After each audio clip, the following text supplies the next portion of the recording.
So, since it is like 109 degrees, not exaggerating, and I have a garage that's only about 89 degrees because of the cement floor, meaning I can't go outside and do anything productive. So, we're going to go in there and use the Beaver fasting machine I got. Went to Harbor Freight, I think for under $30 basically. Altogether, I got like 7 different discs, all the different grits, and for the machine. So I'm going to take this cab that we were working on when I first got the machine, and I only had 800 grit, and let's go ahead and finish it out. Let's make a little cab out of this jasper that I self-collected in one of the other videos at Lake Berryessa here in Northern California.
Okay, we have gotten to a point where I have it shaped out, and I took it up to the 3000 grit, which is my highest grit that I have on these discs, on these sanding pads for the Beaver.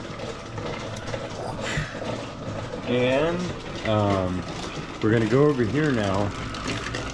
This is about the shine that I was able to get on it, and I see maybe there's some things going on with it, but what I'm going to do is go ahead and try and buff it up, and that'll let me see what's going on with it, and as far as fine little scratches, and then I might go back 1 or 2 stages in the sanding, but at least then I will have it targeted, because right now, even with my glasses on, it looks pretty good.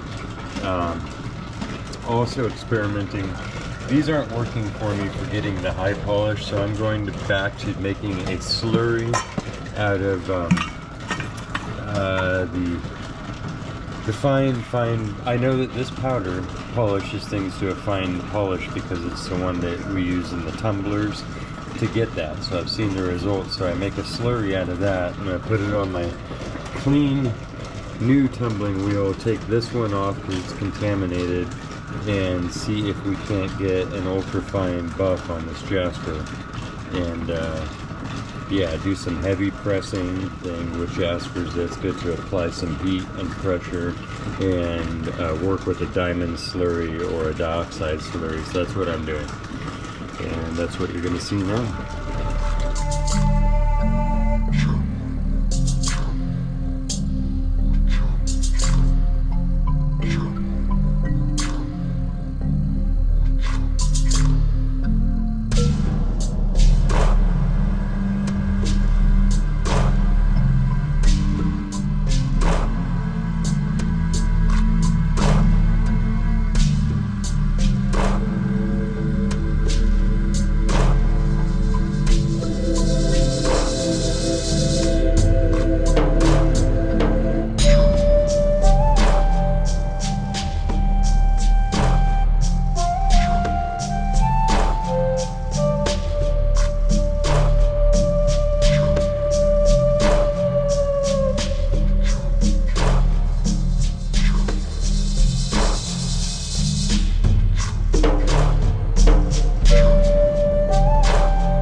So here we are at this point at the releasing of this video, and it's got a beautiful shine on it. I'm really happy with the process. So as far as jasper goes, because every stone ends up being a little bit different, I feel like I have my steps and stages down to be able to bring anything to a fine polish. Once you fine polish something, you instantly see all of the flaws that you didn't. This is me zooming in so you can see my fingerprints and everything. So it looks like a nice shiny stone and everything. I'm enjoying my balance and everything that I've gotten to it. The two flat windows, of course the color, being able to look into this material, that's the whole goal of it. You know, once you've polished something up, you can see deep into it. My fingerprints, hang on, that's better. So for viewing purposes, I mean, I don't know if we've ever got to see this jasper so intricately as we're seeing it now. But yeah, it sure highlights. It's like when you put certain colors of paint on a car and all of a sudden you can see all the auto work you ever did. You know, you can see my planes there. I actually have probably 6 different planes on there, what's supposed to be my flat table. So the good part about that is that I can take it back a few stages and you know, do the repairs on that I need to do. But this was an experiment in making this shape. I've personally never made this shape before, and just trying to perfect my stuff. You can see there's actual individual bands from each layer there, so either need a different technique. And I think I might actually incorporate hand sanding, because something like that, if you hit that at the right stage with some hand sanding, you can get rid of that machined effect, and it really doesn't take too long. I mean, I have handheld sanders and stuff that that Viver sent me that I could use, but I think on something that small you could just literally take 2 fingers and a piece of wet sandpaper and just really smooth a couple of things out, you know. Other than that, I need to sharpen my tables up, the flat areas. But I like that eyeball shape. I was thinking this would look cool as a wrap because it's multi-sided and I don't have a back to hide, you know, that I have to set. So let me clean my prints off of this one more time.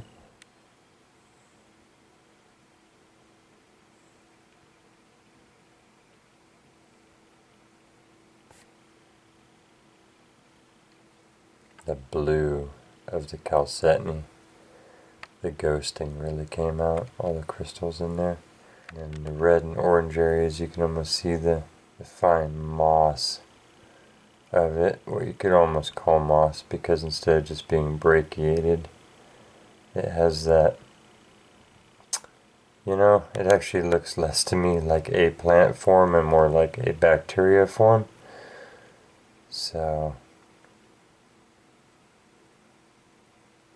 makes you wonder if during the process, if that wasn't minerals and stuff kind of. So whereas moss is generally dendritic, meaning plant-like growth, don't know what you'd call that. It's a little bit beyond just brachiations and off into mosses, you know, just a red and orange moss. That deep burgundy coming through right there, super fun, super fun. So when you see me picking up these jaspers and they have those reds and greens, let me turn this different into the light. Ooh, there's a natural cavity on it, but then there's a lot of the agate-ness of this that makes this a Jaspagate. And again, this is from Lake Berryessa, the shores of Lake Berryessa here in Northern California. It's northeast of the San Francisco Bay. I believe it's our second largest man-made reservoir in the state, so it fluctuates as use and evaporation raise and lower the levels. It's a dammed up man-made reservoir, as about 98% of our bodies of water are, and that's where this comes from. Part of the Franciscan complex, bottom of the ocean stuff that got shoved up piece of goodness that if you were watching in one of the videos, you would have seen me pick this up off the shore, and then we've cut it, shaped it, polished it, and for a good long time off into the future, this particular rock has been given its shape. So it knows what it's going to be for a while, instead of tumbling down a river or whatever. There's it backlit, so you can see how much actual chalcedony there is in the spraciation in between the broken up bits. So I hope you enjoyed this little video, and we'll be hitting the gravel beds again here soon in one of the upcoming adventures to get more material. Until then, please find some sort of way to take care of yourself or anybody else or anything else that you think needs caring and taking care of. And yeah, we'll see you on the next quest for details.